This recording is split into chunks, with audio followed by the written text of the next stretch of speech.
మీ కళ్ళ ముందున డాక్టర్ బాబు 2 కాళ్ళు పనిచేయు, కిడ్నీ కడుపులో ఉంది, వెన్నుముక ఆపరేషన్ జరిగింది, చెవిలో ప్రాబ్లం ఉంది, నా మోకాళ్ళ కింద స్పర్శ ఉండదు, పాదములో పడిపోద్ది, నాకు 2 కాళ్ళు పని చేయకపోయినా, కిడ్నీ కడుపులో ఉన్న బలహీనత అన్నీ ఉన్నా, నేను క్రీస్తు కోసమే పరిగెడుతున్నాను.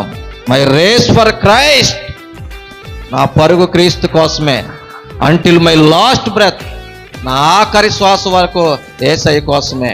2 కాళ్ళు పని చేయకపోయినా, నేనే ఎంత కష్టపడుతుంటే తమ్ముళ్ళు, బలం ఉంది, మీకు దమ్ముందే, కాళ్ళు ఉన్నాయి, చేతులు ఉన్నాయి, చూపు ఉంది, ఏం చేస్తున్నారు దేవుడి కోసం మీరు? రోషం వస్తుందని మాట్లాడుతున్నాను.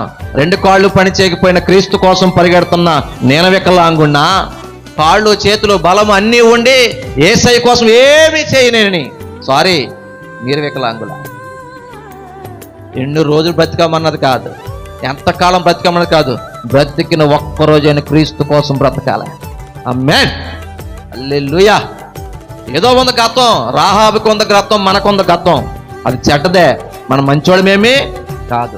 కానీ దేవుడి గురించి విన్న తర్వాత రాహాబు ఆలోచన మారింది, పని మారింది, విధానం మారింది, బ్రతుకు మారిందా లేదా?